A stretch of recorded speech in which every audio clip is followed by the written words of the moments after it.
પરમ મધુર છે. મહાત્માની ગાથાઓ તો ઘણી છે. યમુનાજીનો પ્રભાવ કેવો છે એ તો બધા જ જાણે છે, પણ યમુનાજીનું માધુર્ય કેવું છે. એક વસ્તુ યાદ રાખો, ગામમાં રાજા હોય ને એને બધા ઓળખતા હોય, એનું રૂપ, એનું સામર્થ્ય, એનું બળ અને પર્સનાલિટી, એના માટે બધા જ પરિચિત હોય. પણ રાણીને તો એ જ ઓળખતા હોય જે રંગ મહેલના જીવો હોય. દયારામભાઈ કહે છે ને, જગત જપે ઉપનામ રહ્યો જ સગળે ફેલી, પટ રાણીનું નામ લહે રહે જે રંગ મહેલી. એને તો એ જ ઓળખે જે લીલાના જીવો છે, કુંજના જીવો છે. શ્રી યમુનાજીને તો એ જ જાણી શકે જે કુંજના એમના ગોપીજનો છે.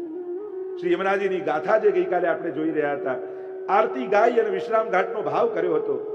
યમુનાજી એ જ છે.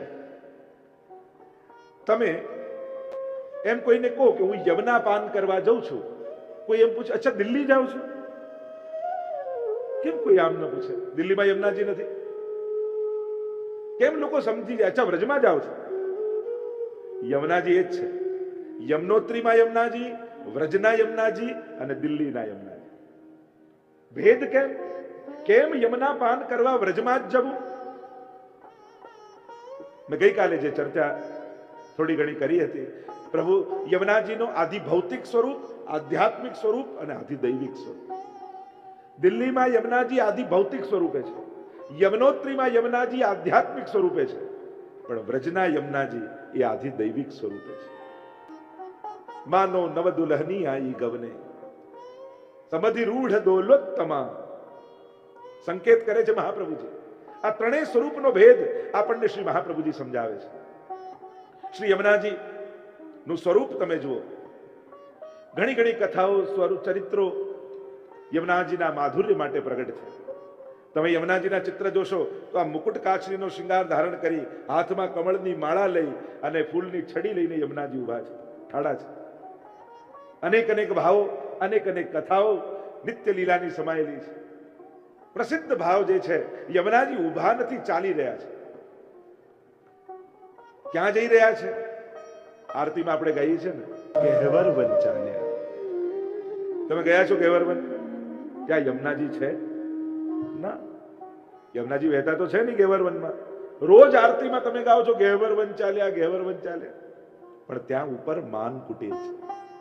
ક્યાં જઈ રહ્યા છે યમુનાજી? તો કે ઠાકોરજી અને સ્વામીજીને મનાવવા માટે. એવી નિત્ય લીલામાં પ્રસંગ કહેવામાં આવે કે એકવાર ઠાકોરજી અને સ્વામીજી માન ધરવાની લીલા કરી રહ્યા. માન ધરવું એટલે રિસાવવું. રાસની પહેલા જો રાસના 4 અંગ છે, દાન, માન, ખેલ અને રાસ. રાસ એટલે કેવલ નાચી એ જ નહીં, આ બધી લીલાઓ એને અંતર્ગત છે. આપણે 12 મહિનાની જે સેવા છે ને, એ બધી રાસલીલાને અંતર્ગત છે. આ 6 ઋતુની જે સેવા છે, બધી રાસલીલાને અંતર્ગત આવી જાય છે. એટલે રાસ એટલે કેવલ નૃત્ય કરે એને જ ન માનતા. માન ધરવાની લીલા કરીને એકબીજાને મનાવે. સ્વામીજીએ માન ધર્યું ને તુરંત ઠાકોરજી મનાવી લીધા. વારો આવ્યો ઠાકોરજીનો, અને એવા રીસાયા. સ્વામીજી મનાવીને થાકી ગયા, પણ માનતા જ નથી. શું કરવું? માન દૂર નહીં થાય તો રાસ નહીં થાય, એટલે મનાવવા તો જરૂરી છે. લલિતાજીને વિનંતી કરી, એમણે પ્રયાસ કર્યો, વિશાખાજીને વિનંતી કરી, ચંદ્રાવલીજીને વિનંતી કરી, પણ કોઈ નાથી પ્રભુ માનતા નથી. છેલ્લે કહ્યું કે હવે યમુનાજીને વિનંતી કરો.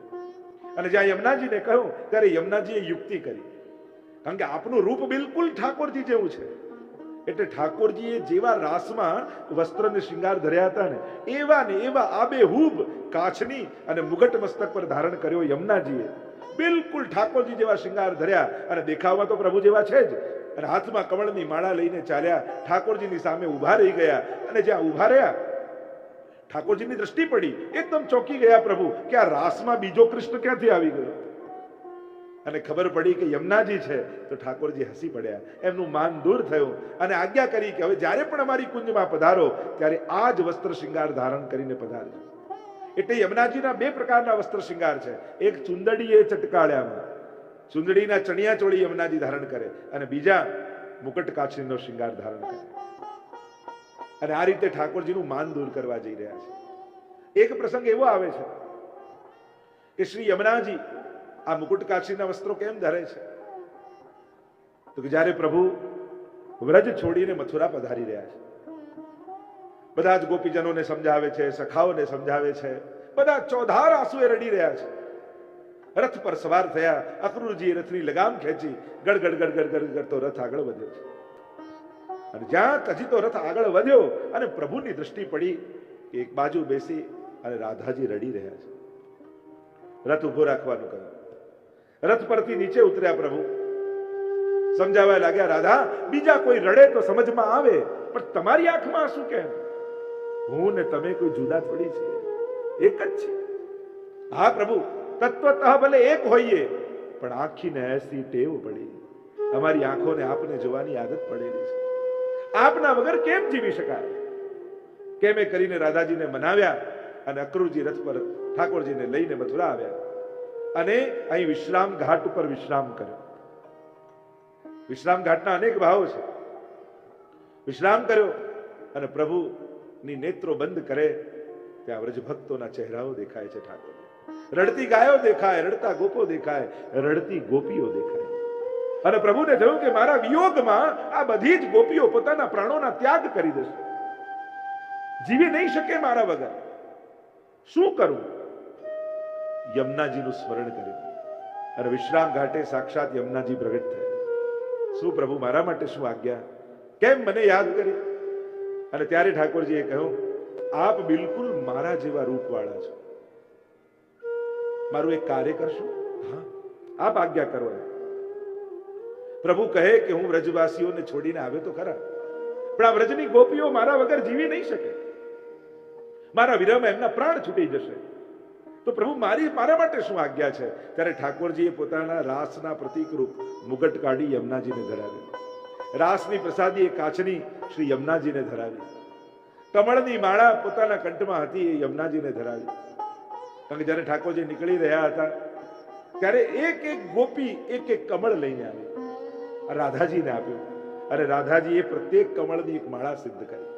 અને આ કમળ નથી, હે રાધાજી, આ અમારું હૃદય છે, અને આ ઠાકોરજીના કંઠમાં ધરાવી દેજો, એટલે અમારું હૃદય સાથે લઈ જાય.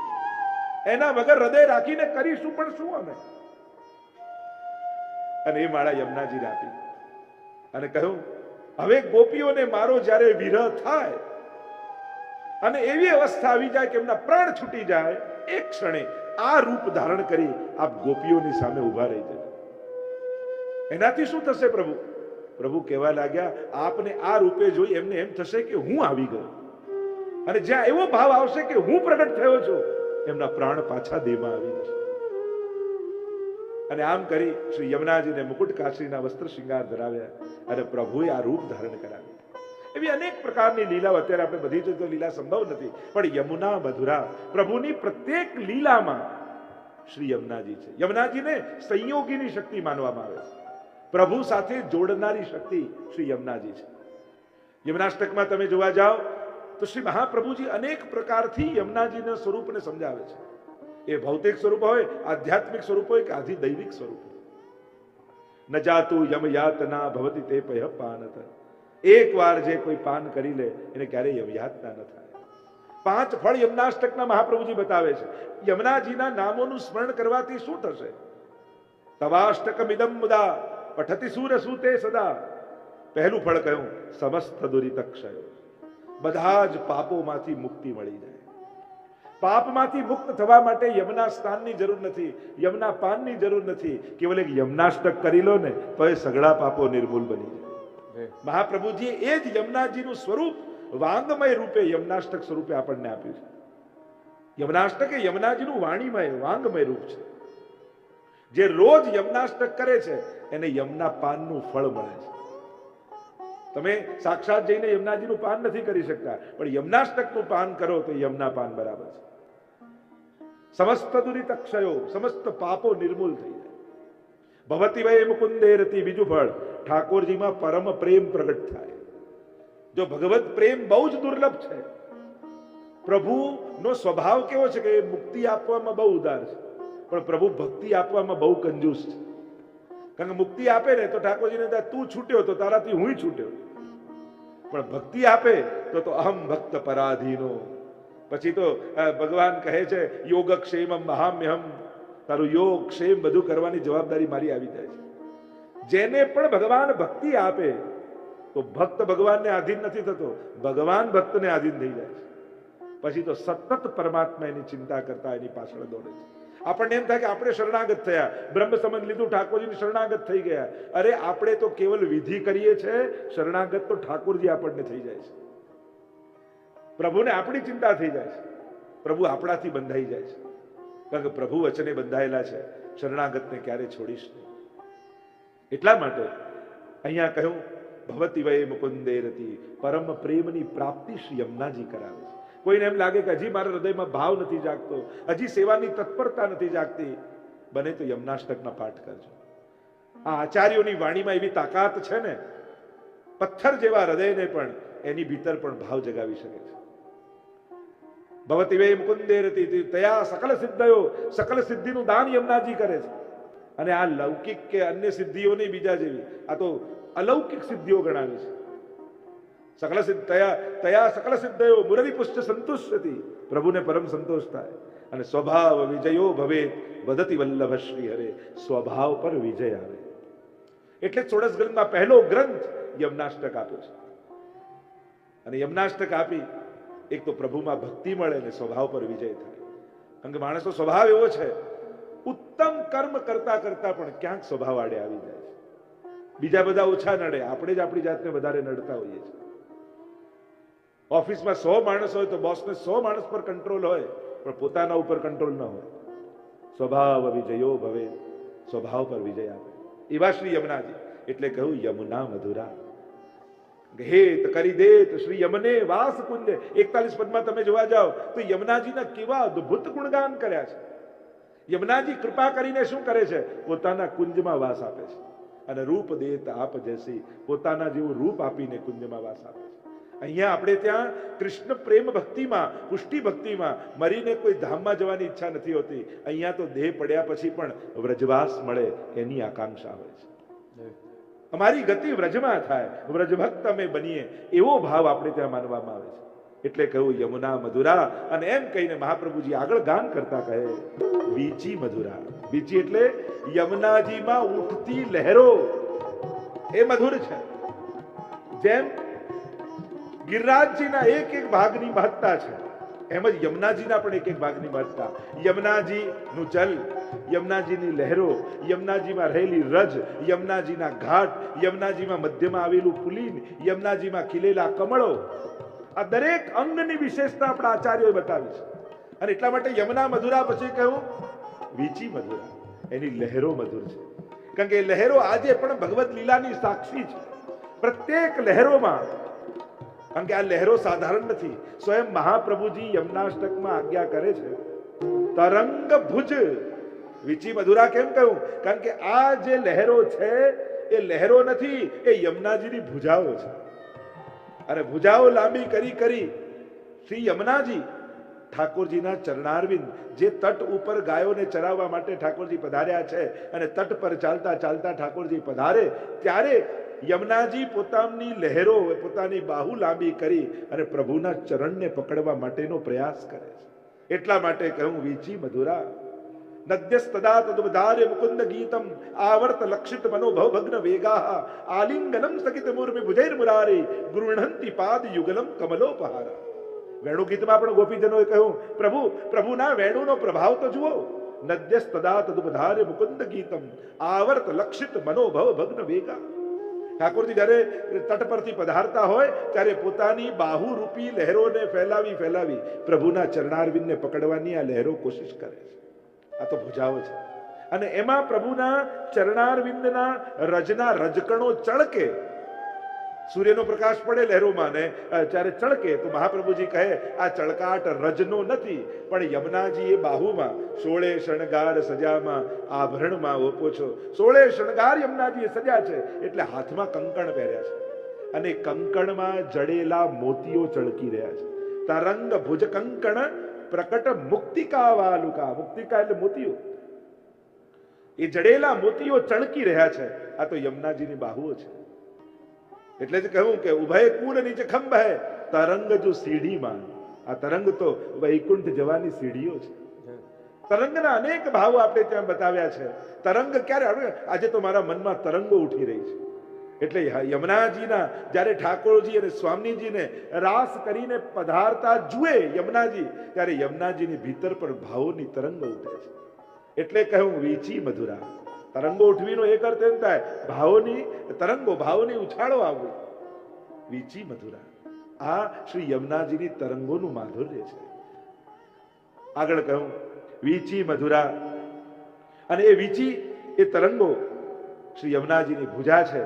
બે અર્થ કર્યા. એક તો એક ભાવે બતાવ્યું કે ઠાકોરજીના ચરણારવિંદ, અને બીજું જ્યારે યમુનાજીનો કોઈ ભક્ત, કોઈ બાળક આવે, જો તમે જ્યારે પણ વ્રજમાં જાઓ છો ત્યારે તમને પ્રગટ યમુનાજીના દર્શન થાય છે, જો દ્રષ્ટિ મળે તો. એટલે તો ત્યાં 41 પદમાં કહ્યું કે નૈન ભર દેખ ભાનુ તનયા, આંખો ભરીને જો યમુનાજીને. આપણે જ્યારે વ્રજમાં જઈએ, મથુરા જઈએ, ત્યારે સૌથી પહેલા ઘાટ ઉપર ઉભા રહીએ, દૂરથી ઉભા ઉભા યમુનાજીના દર્શન થાય, ઉપર આવી એટલે.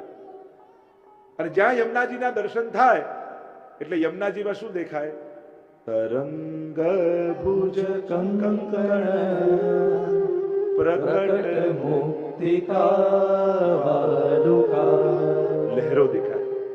એટલે અનંત સમયથી પોતાના વિખુટા પડેલા બાળકને જ્યારે યમુનાજી દૂર ઉભો જુએ એટલે પોતાની બાહુ ફેલાવી દે યમુનાજી, અને એમ કે આવ મારી પાસે, આવ મારી પાસે આવી જાય. એક માં પોતાના બાળકને ઘણા સમય પછી જુએ ને, આમ બાહુ ફેલાવી બોલે આવ બેટા. એમ યમુનાજીની પણ લહેરો ન જોતા હવે જ્યારે જાઓ ત્યારે યાદ રાખજો મહાપ્રભુજીના એ વચન, તરંગ ભુજ. આ તો ભુજાઓ છે યમુનાજીની, જે તમને ગોદમાં લેવા માટે યમુનાજી લાલાયિત થયા છે, એટલે બાહુ ફેલાવીને તમને બોલાવી રહ્યા છે. અને આ જીવ પણ અનંત જન્મોથી વિખૂટો પડ્યો છે, અને માના કૃપા રસના પાન કરવા માટે ક્ષુધાતુર થયો છે, પ્યાસો થયો છે. અને એટલા માટે સીડીઓ ઉતરવા લાગે ઘાટ પર, અને ઘાટ પર આવીને બેસી જઈએ આપણે. આ ઘાટ શું છે? અને જ્યાં બાળકને આવતો જુએ પોતાની નિકટ, એટલે માં, હજી નાનકડું બાળક ક્ષુધાતુર માના પૈના પાન કરવા માંગે છે કૃપા રસના, એટલે જ્યાં નિકટ આવતો જુએ એટલે માં પોતાનો ખોળો પાથરી અને બાળકને ગોદમાં લઈ લે. તો આ જે તટ છે એ યમુનાજીનો કટી પ્રદેશ છે, અને યમુનાજીએ પોતા તમને ગોદમાં લીધા છે, પોતાના ખોળામાં બેસાડ્યા છે. એવો ભાવ કરજો, ઘાટ પર બેઠા છો એવું ન વિચારતા. અને ગોદમાં લઈ લીધા, અને બાળક ખોળામાં ક્ષુધાતુર છે, નાનું બાળક છે, માના પૈના પાન કરવા માંગે છે. એટલે ગોદમાં આવ્યું એટલે તમે ઘાટ પર બેસી અને હાથમાં જલ લો, અને જલ લઈ આપણે ત્યાં જે ભાવ છે, તમે યમુનાજીના પાન કરો. પાન કરો ત્યારે તમે ભલે જળ સમજીને પાન કરતા હશો, પણ યમુનાજી તમને જલ નથી પીવડાવતા. એ તો ન જાતુ યમયાતના ભવતિ તે પય પાનત, એ તો પોતાના પયના, પય એટલે દૂધ, દૂધના પાન તમને કરાવે છે. એટલે તમને ગોદમાં લઈ શ્રી યમુના માં પોતાના પયના પાન તમને કરાવી અને પરમ તૃપ્તિનો અહેસાસ કરાવે. જ્યારે પણ હવે યમુનાજીના ઘાટ પર જાઓ ત્યારે આવો ભાવ લઈ અને યમુનાજીના જ્યારે પાન કરશો ને, ખાતરીપૂર્વક કહું છું, કંઈક નવો અનુભવ થશે, કંઈક યમુનાજીની કૃપા રસનો અહેસાસ થશે. તો એવું શ્રી યમુનાજીની આ લહેરો વીચી મધુરા. એમ કહ્યું, આગળ કહ્યું સલીલમ મધુરમ. યમુના મધુર છે, ગંગા આધિદૈવિક સ્વરૂપની, સખી સ્વરૂપની વાત કરી છે. પછી કહ્યું વીચી મધુરા, એમની લહેરો મધુર છે. અને પછી કહ્યું સલીલમ મધુરમ. સલીલમ એટલે જલ, જલ મધુર છે. કારણ કે યમુનાજીનું સ્વરૂપ શું છે? એને કોઈ પાણી ન માનતા. મૂર્ખ જાણે એને પાણી રે, વેદ વિમલ જસ ગાય. એટલે કહ્યું ને, એ તો જેને દ્રષ્ટિ નથી એને પાણી લાગે છે. આ શું સ્વરૂપ? યમુનાજીનું સ્વરૂપ શું છે? કેમ સલીલમ મધુરમ, માધુર્ય એ જલમાં ક્યાંથી આવ્યું? કયું માધુર્ય છે યમુનાજીના જલમાં? તો કહ્યું યમુનાજીનું પ્રાગટ્ય સ્વરૂપ શું છે? તો કે ઠાકોરજી જ્યારે રાસ કરે, અને રાસ કરતા કરતા પ્રભુના મસ્તક ઉપર શ્રમ બિંદુ આવે. પ્રભુમાં રસ સિવાય, આનંદ સિવાય, માધુર્ય સિવાય કાંઈ જ નથી. એટલે પ્રભુ અને પ્રભુના શ્રમકણ બંને એક જ રૂપ છે. અને શ્રમબિંદુઓ મસ્તક પર આવે અને એનો રેલો આગળ વધે. સ્વામીજી જ્યારે ઠાકોરજીના શૃંગાર કર્યા હોય ત્યારે આંખમાં કાજળ લગાડ્યું, અને મોટું મોટું કાજળ છેક દૂર સુધી તાન્યું હોય અને એ રેલો આવે ને નયનામૃતમાં ભળે, ત્યાંથી રેલો આગળ વધે.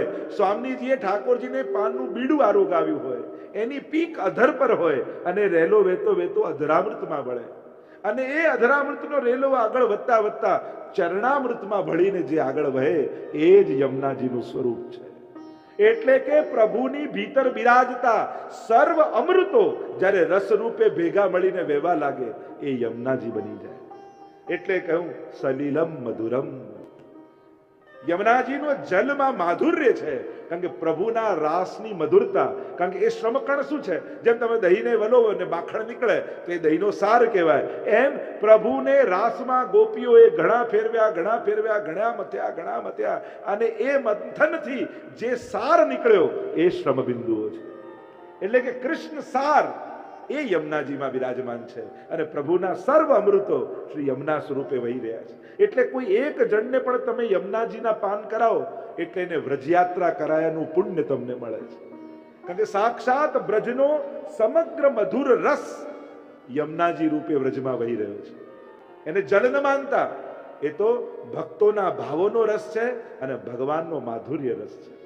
અને એ બે સુરત શ્રમ બિંદુસી સિંધુસી બહી ચલી. 41 પદમાં કહીએ ને, બિંદુમાંથી સિંધુ થઈ, એમ 41 પદમાં કહ્યું તો કયા બિંદુમાંથી સિંધુ થઈ? કે પ્રભુના મસ્તક પર આવેલા એ શ્રમ બિંદુઓમાંથી સિંધુ બનીને વહી, એ જ શ્રી યમુનાજી. એટલે કહ્યું સલીલમ મધુરમ. આપના જલમાં માધુર્ય છે. એમ પણ જ્યારે તમે યમુનાજીના પાન કરો ત્યારે એ જલમાં તમને 3 વસ્તુ મળે છે. 3 તત્વોની પ્રાપ્તિ, 3 માધુર્યની પ્રાપ્તિ તમને થાય છે જ્યારે યમુના જલના પાન તમે કરો છો ત્યારે. પહેલું તત્વ, યમુનાજીમાં જલ કરતા પણ રેણુ ઉત્કટામ, જ્યાં જલ કરતા પણ રજ અધિક છે. એટલે કે જ્યારે તમે યમુના પાન કરો ત્યારે કેવલ જલના પાન નથી કરતા, એમાં ઠાકોરજીના ચરણારવિંદની રજ પણ ભળેલી છે અને એટલા માટે ચરણામૃતના પણ પાન થાય છે. ભગવદ ચરણારવિંદની રજના પણ તમને પાન થાય છે. એટલે કહ્યું સલીલમ મધુરમ. બીજું, જ્યારે યમુનાજીના તમે પાન કરો ત્યારે કેવલ જલના પાન નથી કરતા, ન જાતું યમ યાતના ભવતી તે પયઃ, દુગ્ધના પાન. શ્રી યમુનાજીના જે વાત્સલ્ય ભાવના, માતૃત્વના ભાવના. કારણ કે યમુનાજી સાથે વૈષ્ણવનો 2 સંબંધ માનવામાં આવે છે. એક સંબંધ છે માનો જનની રાખત પુત્ર બારે. 41 પદમાં કહ્યું ને, એક માં અને બાળકનો સંબંધ. આપણે ત્યાં 2 માં છે કૃષ્ણ ભક્તિમાં, એક ઠાકોરજીની માં યશોદામાં અને ભક્તોની માં શ્રી યમુનામાં. તો એક સંબંધ છે માં અને બાળકનો, અને બીજો સંબંધ યમુનાજી સાથે વૈષ્ણવનો છે સખીનો. રૂપ દેત આપ જૈસી. લીલામાં જે પ્રભુની અખંડ નિત્ય લીલા ચાલી રહી છે એમાં આપણને કોઈ ફેવર કરનારી કોઈ સખી હોય એ શ્રી યમુનાજી છે. દેત તારી કર લેત ઝટકે. રાસ કરતા કરતા જીવ ભગવદ લીલામાં પ્રાપ્ત તો થયો, પણ હજી રાસનો અનુભવ એને નથી થતો. દૂર ઉભા ઉભા દર્શન કરે ને ત્યાં રાસ ચાલી રહ્યો છે અને યમુનાજીની દ્રષ્ટિએ જીવ પર પડે છે. અને પડે એટલે તારી આપી અને ઈશારો કરે, હાથ પકડીને ઠાકોરજી સાથે મેળવી દે. એમ સખીનો સંબંધ પણ યમુનાજી સાથે છે. એટલે જ કહું, દુઃખ હરની સુખ કરની શ્રી યમુનાજી. દુઃખ હરવા માટે યમુનાજી માં બની જાય અને સુખદાન કરવા માટે શ્રી યમુનાજી સખી બની જાય છે. આ બંને સંબંધથી, આ બંને ભાવથી યમુનાજીનું આરાધન આપણે ત્યાં થાય છે. એટલે ન જાતું યમયાતના ભવતી તે પયઃપાન. યમુનાજી પોતાના વાત્સલ્ય રસના પાન કરાવે છે. અને ત્રીજું, સલીલમ મધુરમ. યમુનાજીનું જ્યારે તમે પાન કરો, નિત્ય ઠાકોરજી રાસ કરી શ્રમિત થઈ અને ગોપીજનો સાથે યમુનાજીમાં પધારે છે રોજ. આ નિત્યની લીલા છે ઠાકોરજી. રાસલીલા એ કોઈ શરદ ઋતુની રાહ ન જોવે. ઠાકોરજી રાસ કરે એટલે એ સમય શરદની રાત્રિ થઈ જાય. રોજ પ્રભુ મહારાસ કરે છે અને રોજ યમુનાજીમાં પધારે, અને પધારે ત્યારે પોતાના શ્રમબિંદુઓ જે ભગવદ રૂપ છે, જે ભગવદ રસ છે, જે કૃષ્ણનો એ સાર છે, એ યમુનાજીમાં પધરાવે. એટલે જ્યારે તમે યમુનાજીના પાન કરો ત્યારે એ પાન કરતાની સાથે તમારા રૂવાડાના રોમ રોમના કૃષ્ણની સાથે સંબંધ થાય છે. એ વહેતો કૃષ્ણ રસ જે યમુનાજીમાં છે એનું પાન કરો. જેમ જલ પીઓ તો તમારા રોમ રોમમાં એ જલ પહોંચી જાય, એમ કૃષ્ણ રસનું પાન કરો છો ત્યારે રૂવાડે રૂવાડે કૃષ્ણ રસનો સંબંધ તમારો થઈ જાય છે. તો આ ત્રણ માધુર્ય શ્રી યમુનાજીના જલમાં છે, એટલે કહ્યું સલીલમ મધુરમ. શ્રી યમુનાજીનું એ પરમ પાવન જલ એવું મધુર છે. એ ઘાટ, એ તટ, શુક મયુર હંસાદેવી. શુક અને મયુર અને હંસો આ ત્રણેય પ્રકારના ભક્તોથી સેવાયેલા યમુનાજી છે. શુક એટલે વાચિક સેવા, મયુર એટલે કાયિક સેવા, અને હંસ એટલે માનસી સેવા. જો શુકોએ બોલીને અવાજ સુંદર મીઠો કરે ને એ વાચિક સેવા છે. મયુર હોય પીછા ફેલાવી અને નાચે એ કાયિક સેવા છે. અને હંસ એ જાણે ચિંતન કરતો હોય માનસી સેવાનું પ્રતીક છે. આ બધાથી સેવાયેલા શ્રી યમુનાજી છે. યમુનાજી ક્યારે એકલા નથી હોતા, એ સખીઓની સાથે છે. કૃષ્ણ ભક્તિમાં એકલતા ઓછી છે, યુથ વધારે છે. દરેકમાં મંડળી, કીર્તન મંડળી, ફૂલ મંડળી, વાલ મંડળી, દરેકમાં મંડળ છે. આ ઉત્સવનો માર્ગ છે ને, અને એટલા માટે અહીંયા યુથના યુથ છે. એમ ચતુર્થ પ્રિયા યમુનાજી છે, એટલે ચોથા યુથના અધિપતિ શ્રી યમુનાજી છે. કુમારિકાઓએ જ્યારે કાત્યાયની વ્રત કર્યું ત્યારે આ જ યમુનાજીના રજ. જો યમુનાજીની સેવા ત્રણ રીતે આપણે ત્યાં થતી હોય છે પુષ્ટિ માર્ગમાં. ઘણાને ત્યાં યમુનાજીનું ચિત્ર સ્વરૂપ બિરાજતું હોય છે, ઘણાને ત્યાં યમુનાજીના લોટીજી બિરાજતા હોય છે. જેમ યમુના જલના લોટીજી લઈ, લોટીનો લોટી ઉત્સવનો સાચો અર્થ જો જોવા જાવ ને તો એટલો જ કરી શકાય, મેં યમુના કે ચરણો મેં લોટી. એના ચરણોમાં આળોટી જવું ને એ જ લોટી ઉત્સવ છે. પણ લોટીમાં ભરી એટલે એને લોટી કહેવાય. યમુનાજી લોટીજી બિરાજતા હોય, ને ઘણાને ત્યાં યમુનાજીના તટની વાલુકા બિરાજતી હોય, રજ બિરાજતી હોય. અને પ્રાચીન કાળમાં 84 વસ્તુબાવન વૈષ્ણવની વાર્તામાં યમુનાજીની સેવા જેને પધરાવી ત્યાં જલની સેવાનો એટલો ઉલ્લેખ નથી, પણ યમુનાજીના તટની રજ પધરાવી છે. અને રજ બિરાજતી હોય છે સેવામાં. કે રજનું પણ કાત્યાયની દેવી શેમાંથી સિદ્ધ કરેલા ગોપીજનોએ કે યમુનાજીના તટની રજમાંથી, વાલુકામાંથી. અને એ યમુનાજીનું સ્વરૂપ છે.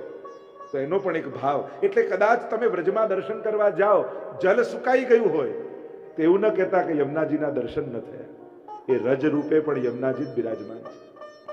એનો એક એક ઘાટ, કારણ કે આ સલીલમ મધુરમ, કયા ઘાટે પાન કરો ને એની મહત્તા છે. એ જ યમુનાજલ તમે ક્યાં જઈને પાન કરો છો એ પ્રમાણે એનું ફળ છે.